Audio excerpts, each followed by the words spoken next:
que ela vai falar um pouquinho da votação no Senado, um pouco mais. A Aline tem as informações, vai falar um pouco para a gente. Acho que ela está no túnel do tempo do Senado Federal e pode trazer um pouco da percepção também daí, Aline. Você que conversa muito com senadores, porque a gente está falando, né? O Senado entra nessa fase agora, foi uma discussão muito turbulenta na Câmara dos Deputados, um vai e vem imenso, trocas de acusações públicas, inclusive, e o Senado tem essa experiência maior, né? São políticos mais experimentados, com mais tempo de casa, que tem uma incidência maior também sobre a presidência. Davi Alcolumbre costuma ouvir esses líderes, a opinião desses líderes, e indica que assim o fará. Alessandro Vieira é aquela figura neutra, que tem disso, eu vou ouvir os dois lados e vou tentar chegar num consenso. Me parece que a coisa no Senado ela já está melhor encaminhada, mas não à toa o governo vê com bons olhos a votação no Senado, porque tem a esperança de que, a partir dessas discussões que não foram feitas na Câmara, consiga alterar um trecho ou outro ainda problemático na visão do Planalto. Oi, Tainá, boa tarde a você e a quem nos acompanha. Bom, hoje teve CPI do crime organizado aqui no Senado. Aproveitei para conversar um pouquinho com os senadores sobre esse projeto que agora chega, então, aqui à Casa Revisora.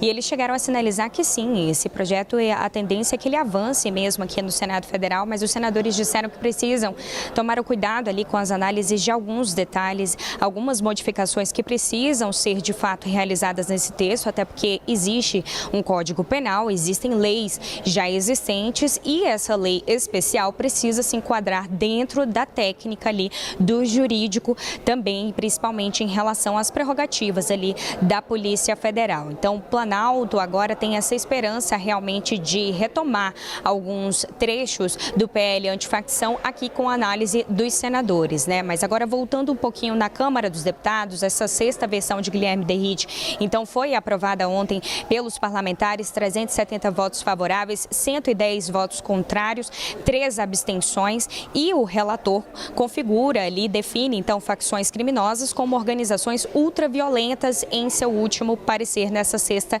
versão. Como vocês podem acompanhar na arte em destaque na tela, dentre os pontos que foram modificados por Guilherme Derrite, destaca-se a tipificação penal e o aumento de penas, né? Então ele cria ali novos crimes e condutas específicas, como o novo cangaço, o uso de drones, explosivos, armas pesadas também de ataques, eleva as penas que podem chegar a 40 anos para integrantes de facções criminosas, e a progressão também fica mais rígida, podendo exigir até 85% da pena cumprida. Ele também modifica algumas questões do confisco de bens e a destinação desses bens que são apreendidos. Então ele prevê o bloqueio imediato de patrimônio que é utilizado pela organização criminosa e também muda a regra de repartição. Então os bens apreendidos podem ser destinados a estados ou Distrito Federal, ou podem ser divididos ali quando houver alguma operação conjunta entre as polícias civis estaduais. Ele também propõe instrumento ali de acesso a dados de rastreamento financeiro para a Receita Federal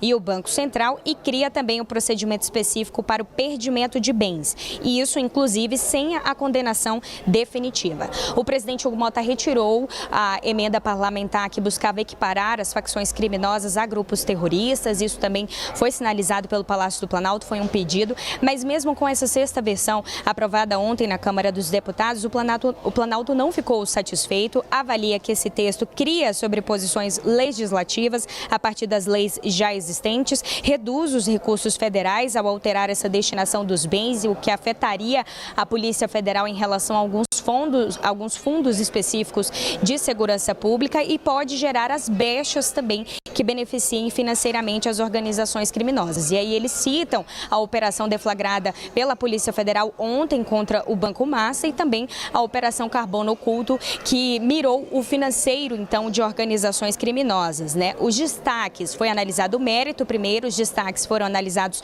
logo em seguida, alguns foram aceitos, outros foram rejeitados, e esse texto chega agora, então, ao Senado Federal, onde já tem a relatoria definida pelo presidente Davi Alcolumbre, senador Alessandro Vieira. Hoje ele deu entrevista entrevista mais cedo à CNN, disse que o Senado terá o texto ainda esse mês. Vai construir consenso para o PL antifacção e disse que não se pode tirar dinheiro das forças policiais. A votação de ontem na Câmara dos Deputados foi marcada por uma grande polarização, né? É importante destacar, entre a base e a oposição. A gente já vinha acompanhando isso há alguns dias, ambos ali os lados se acusando sobre a falta de diálogo, e um detalhe também foi a participação, é claro, dos governadores, né? Os governadores do estado de Goiás, Ronaldo Caiado e Cláudio Castro, do Rio de Janeiro, estiveram aqui ontem para poder acompanhar então a reunião de líderes e essa votação na Câmara dos Deputados. Eles já haviam também vindo aqui ao Congresso Nacional na semana passada para poder acompanhar a questão desse projeto, essa tramitação.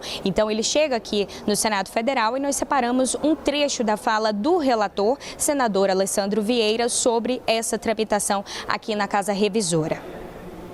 No Senado, o que a gente vai construir, junto com os colegas, é um texto de consenso, corrigindo aqueles pontos onde a gente percebe que possa ter questionamento, seja por questões de constitucionalidade, seja por questões de técnica.